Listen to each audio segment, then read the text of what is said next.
एक गांव में एक धनी व्यक्ति रहता था, लेकिन वो बहुत आलसी था। वो कोई भी काम नहीं करता था, बस दिन भर बेड पर पड़ा रहता था। सुबह उठता, खाना खाता और सो जाता। शाम को भी सेम रूटीन था, उठता, खाना खाता और सो जाता। इसी तरह वो अपना जीवन गुजार रहा था। बाप दादा के कमाए धन से जितना दिन हो सका उसका गुजारा चलता रहा। लेकिन धीरे धीरे एक वक्त ऐसा आया कि वो आदमी बहुत गरीब हो गया। जितने भी नौकर चाकर थे, सैलरी ना मिलने की वजह से काम छोड़कर चले गए। सारी संपत्ति भी एक एक करके बिक गई। अब तो नौबत ऐसी आ गई थी कि दोनों टाइम का खाना मिलना भी मुश्किल था।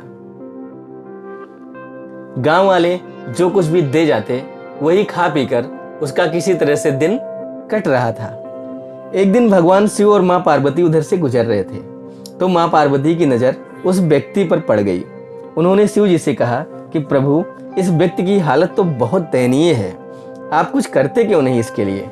भगवान शिव ने मुस्कुरा कर कहा कि हे पार्वती, इसकी ये हालत इसने खुद बना रखी है। बिना कर्म किए कोई फल कैसे प्राप्त होगा।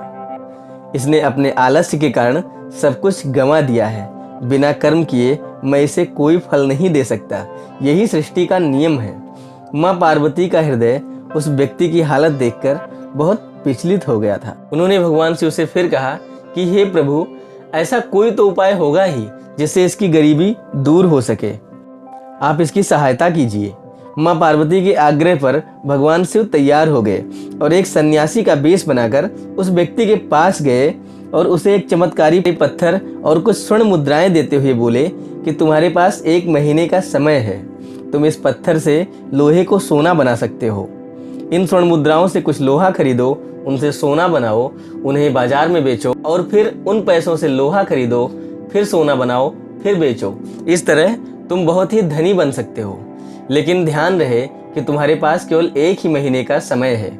1 महीने बाद मैं वापस आकर इस पत्थर को ले जाऊंगा। पत्थर पाकर वो व्यक्ति बहुत खुश हुआ, लेकिन आलस्य के कारण उसने ये काम शाम से करने का सोचा और फिर कुछ स्वर्ण मुद्राओं से भोजन खरीदा और खाकर सो गया। शाम को जब उठा तो फिर आलस्य उस पर हावी हो गया और उसने सोचा कि इस समय रहने देते हैं, सुबह से नहा धोकर पवित्र मन से कार्य शुरू करेंगे। लेकिन सुबह फिर आलस्य के कारण वो जल्दी उठ ही नहीं सका। जब सोकर उठा तो दोपहर हो गई थी।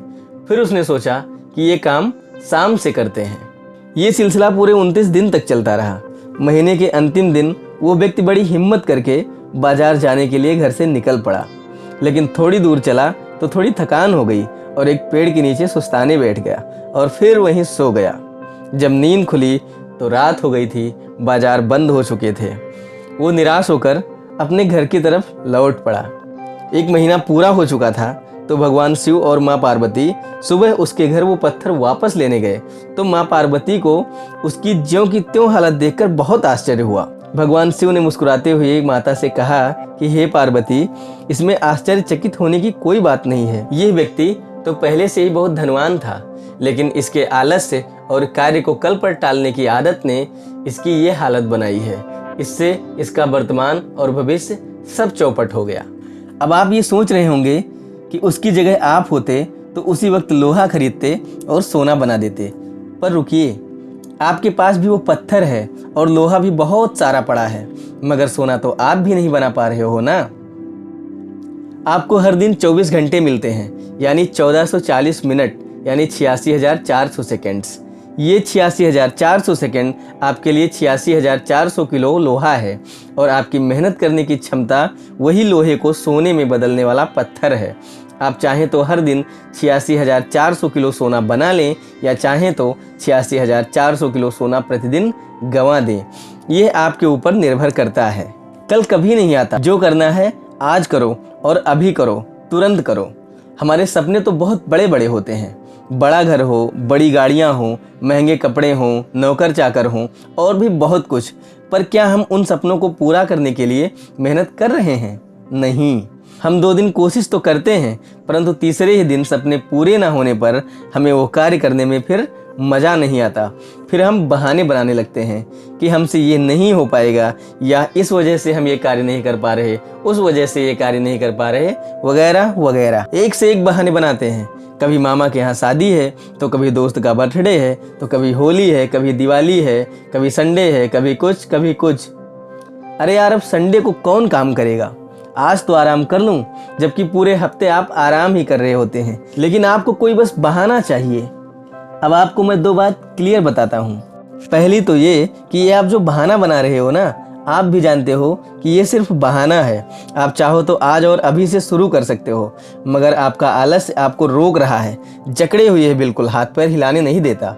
इसलिए ये हजारों बहाने बना रहे हो। और दूसरी बात ये कि बिना मेहनत के कुछ हासिल नहीं कर पाओगे, बिना दर्द सहे कुछ नहीं मिलने वाला। एक बीज जब धरती का सीना चीरता है तब पेड़ बन पाता है। एक माँ जब असहनीय दर्द सहती है तब एक बच्चे को जन्म देती है। तो बिना मेहनत और संघर्ष के आप कुछ पाना चाहते हैं तो फिर भूल जाइए। अगर ज़िंदगी में कुछ हासिल करना है, अपने सपनों को हकीकत में तब्दील करना है, तो फिर लग जाइए। सारे बहाने, सारी परेशानियों को एक तरफ करके मन में ठान लीजिए कि अब बिना मंजिल मिले कदम रुकने वाले नहीं हैं। तो आशा करते हैं कि ये कहानी आपको अच्छी लगी होगी। अगर कहानी पसंद आई है तो हमें कमेंट करके ज़रूर बताइए और वीडियो को लाइक करना ना भूलिएगा। चैनल को सब्सक्राइब कर लीजिए, क्योंकि ऐसी ही ज्ञानवर्धक कहानियाँ हम लेकर आते रहते हैं। तो मिलते हैं कथामृत में एक नई कहानी के साथ। तब तक के लिए आपसे बस इतना ही कहना है कि इरादों में है दम तो मंजिल चूमेगी कदम। जय हिंद।